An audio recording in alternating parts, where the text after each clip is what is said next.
Schouwen-Duiveland, Zeeuws land, omringd door zilt en ontembaar water. Daar waar 's winters slechts verlatenheid haar stem verheft, wordt die stilte zomers overstemd door het lawaai van de toeristen.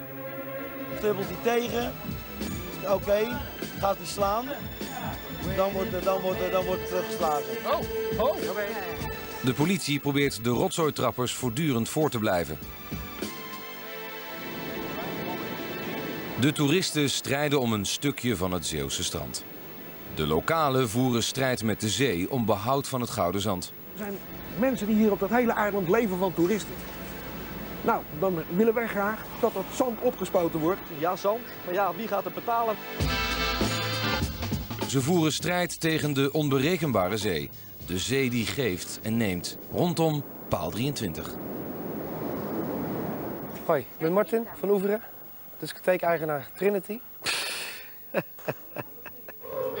Het is nog maar net donker in Renesse. De vakantievierende jongeren hebben het indrinken achter de rug. Chris en Douwe beginnen aan hun avonddienst.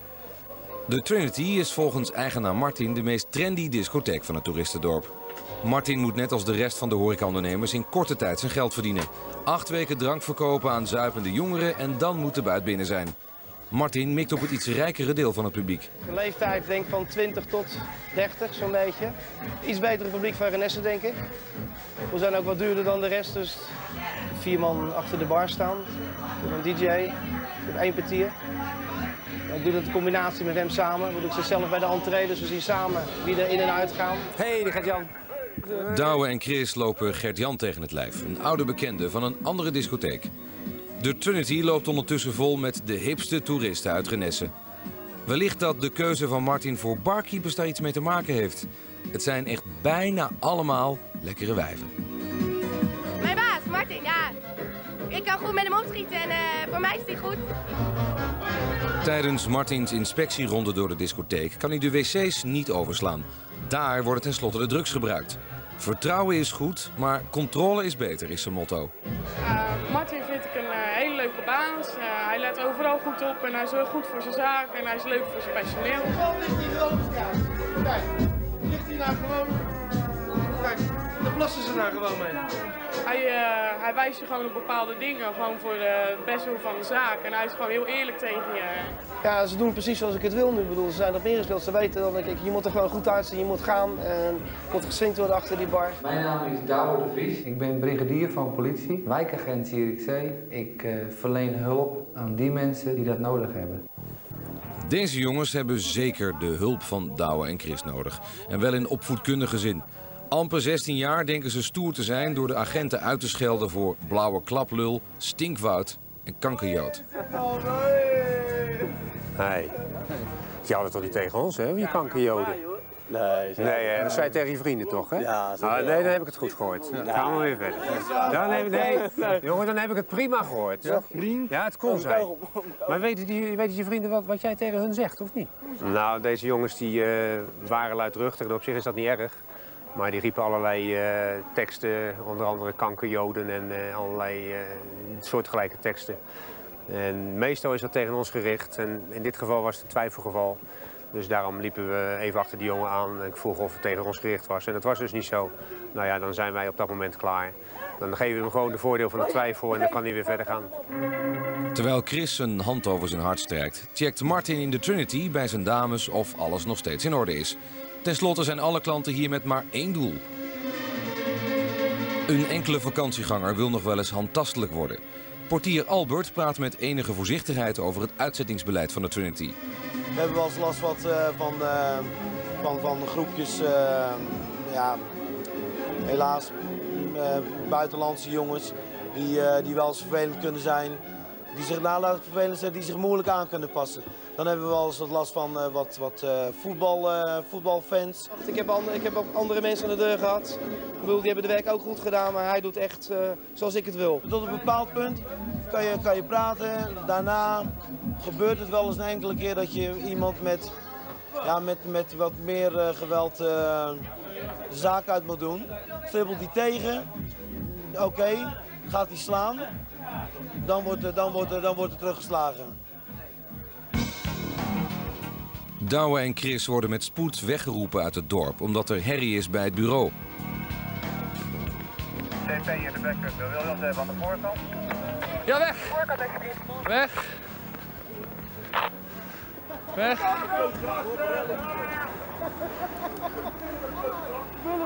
Een uur geleden is een jongen uit deze groep gearresteerd. Zijn vrienden kwamen verhaal halen bij het bureau. Vergeefs, een van hen eindigt zelf in de cel. De rest wordt meteen weggestuurd. Dat is nou zero tolerance in de praktijk. We gaan nu. Dik het uit? Je kan normaal ook doen, hè? Hey. Kom op, hey. Lopen nu? Normaal doen. Dat is nergens voor nodig. Wegwezen. Je hoeft niet te gaan duwen. Wegwezen. Duidelijk of niet? Wegwezen. Kom op. Ik zeg waar ik nou fout bezig ben. Dan heb je een knuppel van 6 meter. Lopen, kom op jongens. Huppatee. Godverdomme oorlog, man. Lopen. Huppatee. Dit is geen 49, man. Nee, lopen. Hier mag je lopen. Kom op. Huppatee. Door blijven gaan. Lopen. Ja, wat door blijven. Ik weet niet waar je naartoe moet, maar hier bij het bureau. Kerk, man. Dat is godverdomme nog 100 kilometer. Nou, dan loop je gewoon Kop en doorlopen. En als ze zo de wiet Huppatee. Het loopt tegen 12. In de Trinity lijkt een enkeling haar partner voor deze nacht wel gevonden te hebben. Martin maakt zich zorgen over de kwaliteit van zijn DJ. Voor zijn vakantievierende klanten is het iedere dag feest in dezelfde discotheek. DJ is heel belangrijk. Kijk, ik ben natuurlijk ook iedere avond zelf. Als je 7 dagen als eigenaar zelf in de zaak bent, hoor je toch constant de muziek. Kijk, als je natuurlijk iedere avond de ene plaat hoort en dat je dan al kan zeggen tegen jezelf van, oh, nou komt die en die, dat is niet goed. Het moet gewoon iedere avond anders zijn, dat is heel belangrijk. Als je natuurlijk een week met vakantie bent, je zit met 7 dagen in Trinity, dan moet het iedere avond gewoon anders zijn. Dus de jongen moet goede platen inkopen, veel muziek kopen. Wordt ook niet op bezuinigd, hij heeft een hele vrije hand erin. Koop wat hij wil. En ik stuur hem ook wel eens een beetje minder van dat of zo.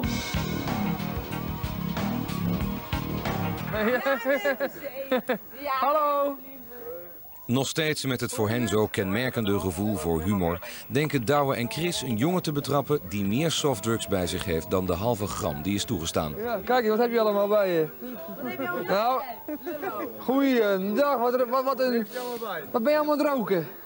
Allemaal 1 wiet. 1 wiet. Nou ja, 1 wiet, 2 wiets, 3 wieden. 3 wiet en 5 wieten. Ja. Tegelijk. Heb je daar zo'n hele bak voor nodig? Nee, maar kijk daar, wat op die stoel staat. Een hele bak vol met wiets. Nee, hier. Hier is een beetje... Dat valt hard mee, dat is allemaal terug. Ja, die hoort niet te Hier. Doe het ook maar bij. Joh, geniet ervan, hè? Geniet ervan. Gaan wij weer verder. Jullie prettige avond, hè? Yo. Dag. Jij bent de zee. Heb je ook andere liedjes?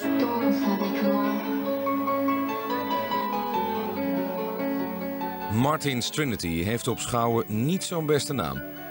Niet alleen over de discotheek, maar ook over de eigenaar persoonlijk gaan de nodige verhalen. Over Martin, ja. Maar ja, er wordt hier over mij gaan ook negatieve dingen. Dat is gewoon met die kleine dorpjes. Iedereen kent elkaar en iedereen vindt wel wat van elkaar. Ze hebben allemaal de eigen mening en zo ontstaat dat. Ja, je let toch wel eens op elkaar, maar persoonlijk van mezelf doen we me eigenlijk met niemand. Ik denk gewoon, ik volg mijn eigen weg, mijn eigen gevoel. En wat een ander doet moet je eigenlijk maar een beetje zelf weten. Hey, broeders. De meeste jongeren zijn hier met maar één doel: scoren. Sommigen worden zo enthousiast als dat ook daadwerkelijk lukt, dat ze hun tent niet eens meer halen. De rotonde is dan romantisch genoeg. Maken we nou verkeering uit? Nee, hè? We maken nou toch geen liefde uit, hè? Nee, maar kom op tv. Nee, dat doen wij niet. Ja, bedoel ik, hè? Nee, nog niet. Maar ze was een beetje aan Maar kijk, zij moedert een beetje over. Ze was een beetje aan het rollenbollen. Jongens, vergeet één ding niet. Hey, maar is dit nou weer... Pas op dat je geen kou vat, hè? Hey, om 1:07 komen ze Ja? in een grasmachine hier, hoor. Dus moet je even opletten. Ja. 7 uur. Dat je op tijd weg bent. Ja. Hey, vriend, heb je dit net gebruikt hier? Heb je dat net gebruikt? Wat is dat? Nou ja, jongens. Ja, Het is ja. het bewijs. Het bewijs. Het bewijs. Nou, ben je er wel? Daar gaat je vriendin. Ik kom op tv. Het is 2 uur. De Trinity moet sluiten. Waar wil ik nou nog meer? Ik bedoel, ik ben er toch om het even... Ik sta toch even hier om even een paar dingetjes op te vangen wat ik even hoor. En... Terwijl barkeepster Fiona op haar geheel eigen wijze de bezem hanteert, vegen Douwe en Chris op hun manier de straten van Renesse schoon. Heb jij bier bij je? Ja hoor, ik weet niet wat je wil hoor. Nee, wat ben je aan het wegstoppen dan? We staan niet hoor. Nee, gooi. Oh, en nog meer? Televisie. Jongen. En dit dan? Bier bij je, weggooien. Ach. Oh, die is hartstikke vol. En dicht laten, hè? Ja, maar ik weet nog... Want dan blijft hij langer goed namelijk. In Renesse kost een slokje bier op straat je 100 gulden boete. In ieder geval zorgen dat je op je camping komt en daar mag je hem openmaken. En niet hier. Is goed, heb ik niet nodig, jongens. Plezier. Voor Martin, eigenaar van discotheek Trinity, breekt het mooiste moment van de avond aan. Het geld kan worden geteld. Zijn personeel is minder enthousiast over de werkzaamheden na sluitingstijd. Schoonmaken, daar hou ik niet zo van. Het werk op zich is hartstikke leuk, maar ja, schoonmaken hoort erbij en het is niet anders. Rekening vind ik helemaal niks. Schoonmaken. Ik zou liever gaan met je dienst stappen. Ben je naar mijn zin. Ik droog het geld af, wat nat is. Zometeen in paal 23 op de Brouwersdam zien ondernemers hun geld verdwijnen in zee. Hier ziet u dus het stand gebeuren. U ziet, er is helemaal niets meer. Maar ook rara, wat verdient een discotheekeigenaar in Renesse op een willekeurige vakantieavond? En de meest relaxte gast van Schouwen-Duiveland, Gert-Jan, hijst zich in strak rubber om in het Zeeuwse water zeemeerminnetjes teek en de politie de straten proberen schoon te vegen na sluitingstijd. Sorry, ik ken niet, dit kan niet. Martin is lichtelijk geïrriteerd.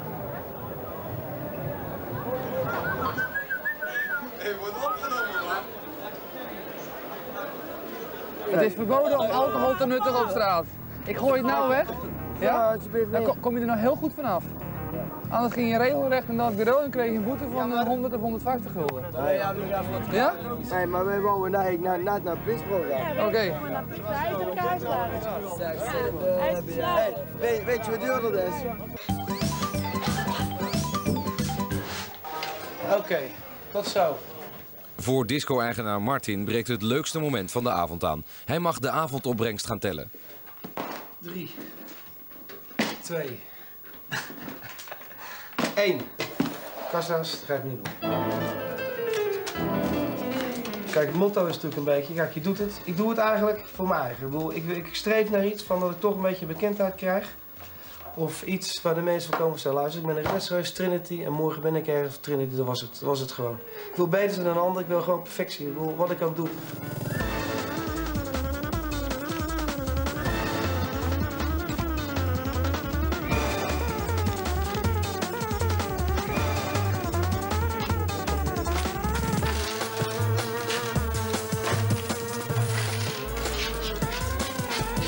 Ja, kijk, verhalen krijg je natuurlijk gaan. Als je trendy bent, als je goed draait, maar dat is privé natuurlijk precies hetzelfde. Als ik morgen natuurlijk weer een nieuw huis laat bouwen, of ik rij een nieuwe auto en zo, wat doet hij ervan?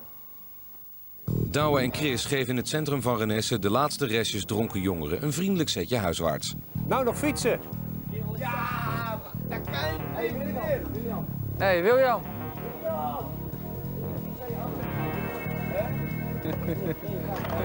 Moet ik even omhoog houden? Ja hoor. Anders gaat het niet goed, hè? Hey William, als het niet goed gaat met fietsen, dan brengen wij je hoor. En hoe heet hij dan? Ricardo. Kan je fietsen? Meneer, ik kom net uit de gevangenis. Kan je fietsen? Ja hoor. Als je zo doorgaat, kom je er zo meteen weer in ook hoor. Ga jij er maar onderdoor? Loop jij Ja, ik kan huiswerk fietsen. Nou, dat gaan wij zien. Ricardo, Ja meneer? ga jij maar bij William achterop. En hou je fiets maar vast. Nee, ik kan huiswerk fietsen. Nee, anders moet je bij mij in de auto zitten. Ja. Achterop. Ja hoor, tuurlijk. Kijk meneer, ik hou hier de fiets vast. Ga maar zitten achterop. Achterop is gaat. En dat is gewoon een Ja, hé meneer, wees er rustig. En hou je vriend vast hè. Bedankt hè. Hou toe hè. Nou, rijden. Doei. Doei. Doeg. Mark, doe maar apart.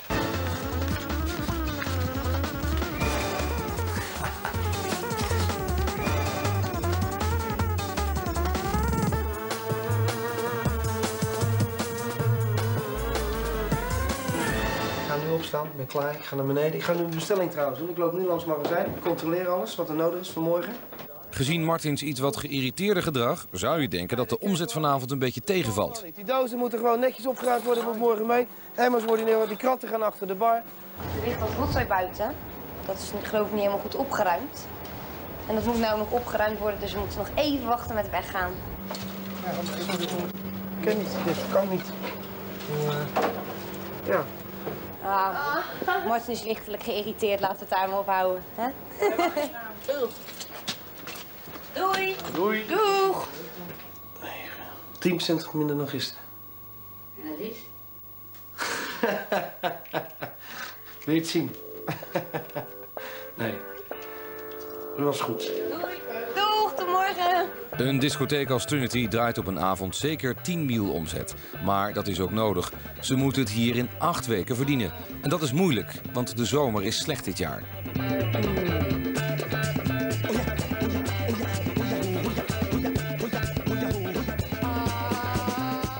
Weer breekt er een dag aan die geen toeristen, maar slechts wind en regen brengt. Er was vanmorgen water. Zo verschrikkelijk veel water. Ja, het weer is alleen slecht, maar ja, dan kunnen we met z'n allen niks aan doen. En zo hoort het. Een beetje meer zon en een beetje meer publiek. Op de Brouwersdam, 1,5 kilometer lang, proberen bijna 10 frietkarren hun boterham te verdienen. Adrie is een van de minder vrolijke frietbakkers. Ik heb een beetje mijn vaste klantjes toch nog. Ze komen terug, dus ja. Zeker toch dat ze het nog goed hebben. Je moet ze goed bedienen, niet als een hond. De Brouwersdam scheidt de Noordzee van het Grevelingenmeer.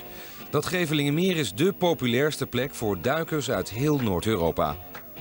Gert-Jan van de Tattoo Shop heeft eigenlijk, net als de rest van de zaken in Renesse, door het slechte weer geen pest te doen vandaag. Hij neemt met zijn vriendin Rolinda een proefles duiken in het beroemde Grevelingenmeer. Goedemorgen. Zo, vandaag gaan we duiken. Ik ben Gert-Jan Staastra, ik ben nu 23 jaar, dus ik word al een oude pik, zeg maar. Wat ik tof vind aan het leven is te doen wat ik leuk vind. En waar ik geen zin in heb, dat doe ik gewoon niet. Snel een kont helemaal. Lekker toestel. Hoi, goedemorgen. Hallo. Ik ben Gert-Jan.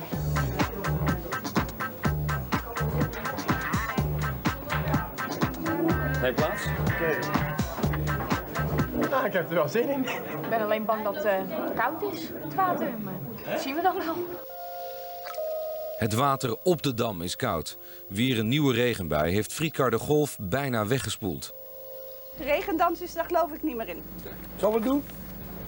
Nou, vooruit dan maar. Ja, houd op, hè. Die is helemaal gek, hoor. Dus dan gaat het nog harder regenen. Want als 's morgens regent het en dan denk je, ja, daar gaan we weer. Ja, mijn mond hebben doen, dan het er zo in. Maar daarom zeg ik, als nou maar gauw het zonnetje gaat schijnen, misschien dat het dan nog een beetje goed komt. En niet zaggerijnig worden. Nee. Hij wel, maar Want weet je wat het is? Dan levert er geen geld op en dan ben je nog boos ook. Dat heb je En helemaal dat is niet. natuurlijk niet goed, hè? Dat heb je helemaal niet. Je kan beter blijven lachen dan boos worden. Boos worden is niet goed voor je gezondheid. Kijk, moet er nog wat uit? Ja, een bolletje. Dat zoeken we s'avonds thuis wel uit. In de badkamer. Sorry. Hey. Je gedraagt je eigen wel, hè? Ook voor de politie zijn deze regenachtige dagen erg lang. John surveilleert op een vrijwel leeg strand dat normaal gesproken gevuld is met duizenden toeristen. Nee, het weer heeft hier ontzettend veel invloed. Je bent met een strandgebied uiteraard afhankelijk van het weer. De dagjesmensen die we normaal krijgen, en dat zijn er toch echt vele tienduizenden die op een goede dag hier naartoe komen, die zijn er nu niet. Want het is gewoon bewolkt. Normaal hoort het hier helemaal vol te staan met toeristen. Oh ja. De enigen die zich niet druk lijken te maken over de regen zijn de duikfanaten. Met een uitrusting van een paar mil laat je je ook niet door wat druppels tegenhouden. En nat word je toch al. Vandaag ga ik mijn 99ste en mijn 100ste duikruik maken. Duiken in Zeeland is toch wel het mooiste wat er te zien is in Nederland. We lopen heel eventjes de dijk op. Zal ik even uitleggen waar we het water in gaan en wat we precies gaan doen? Ja? Oké.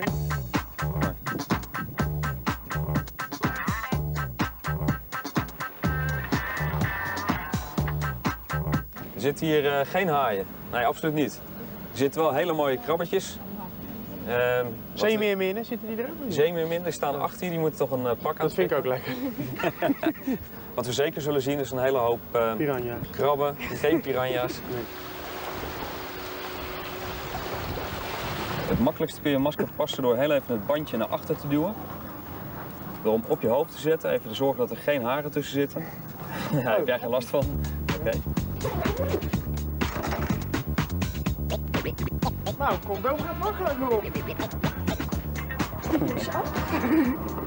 Alles op zijn plek. Hoezo?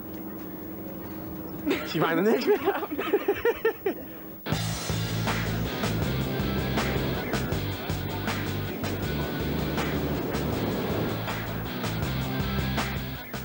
Niet alleen het rotweer is slecht voor het humeur van de ondernemers op de Brouwersdam.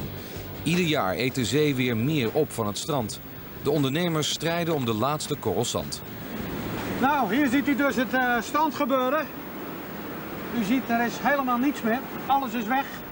Ja, zo gaat het niet verder. Ik weet niet of jullie nog gaan kijken, maar dat wordt natuurlijk met het jaar een jaar minder. Vorig jaar was het nog zeg maar een 100 meter terug naar mijn wagen toe, naar mijn frietwagen toe. En nu slaat het dus steeds verder weg, dus als u het andere jaar weer komt, dan zie je helemaal niks meer, dan is het nog verder weg. Zonder strand geen toeristen. En hoe minder strand, hoe meer de strandtenten en frietkarren op elkaars lip zitten. Het gevolg? Een felle concurrentiestrijd op de Brouwersdam. Wat er aan de hand is op de Brouwersdam, is dat daar een restant van een zandplaat ligt die zich langzaam langs de Brouwersdam noordwaarts beweegt. Die zandplaten lag er in 1977 op deze manier bij, net ten noorden van de Brouwersluizen.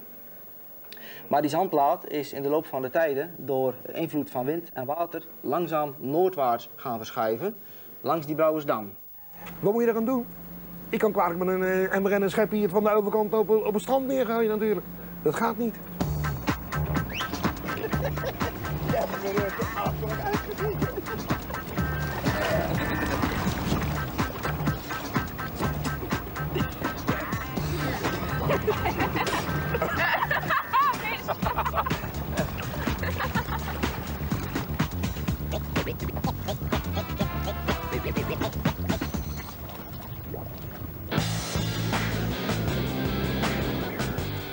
Door het verdwijnen en opschuiven van het strand langs de Brouwersdam lieten de ondernemers zich verleiden tot een ordinair dorpsgevecht. De ene frietkarhouder maakte de andere strandtenthouder uit voor rotte vis. Zelfs de ondernemersvereniging van de Dam kon de strijd niet beslechten. Maar gelukkig hebben ze eindelijk besloten de handen ineen te slaan. Wij moeten elkaar hier gewoon niet in de haren zitten, maar we moeten het samen eens zijn dat er hier wat komt. En dat is dus het belangrijkste. Dan kunnen we wel praten over aardappels en over uien en over bieten. Ja, dat is voor. Maar er zijn mensen die hier op dat hele eiland leven van toeristen. Nou, dan willen wij graag dat het zand opgespoten wordt. Ja, zand. Maar ja, wie gaat het betalen? Want dat is het punt. Zand moet er komen en wel meteen. Gelukkig voor de ondernemers op de Dam gaat het goed met Nederland. Geld als water momenteel, dus een beetje zand kan er ook wel af. Den Haag is positief en schuift, zo luiden de berichten althans, wel wat belastinggeld richting de Dam. Het zoute nat, bedwongen door de toeristenindustrie. Ja, dat was wel kicken. Alleen boven water en het is weer nat. Het eerste stukje was even spannend, maar daarna was het, ging het goed, hè? Ja, dat ging niet zo goed. Ik denk, hé, dadelijk met dat water allemaal. Ja, ik heb haaien gezien en Mooi, elke keer met je zeemeerminnen. Heel veel gezien, heel veel kwallen. Ik had eigenlijk gedacht dat ik niks zou zien onder water. Als je zo kijkt, dan ziet het er niet echt blauw uit. Maar het is wel weer eens wat anders, hè, als Staat zetten. ja, staat zetten. Hier, alsjeblieft. Ik heb het nou koud. Snel even omkleden. Ja. Even lekker een warme douche pakken. Dat is goed. En dan even het zo weer warm. Okay. Volgende week in Paal 23. De Koninklijke Nederlandse Reddingmaatschappij rukt uit om een vermiste surfer te zoeken.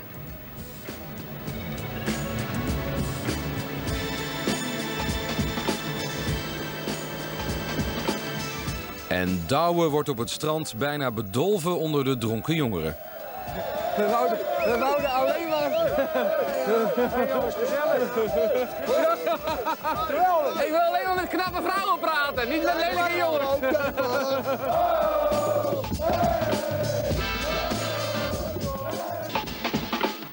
Dat dus volgende week in Paal 23.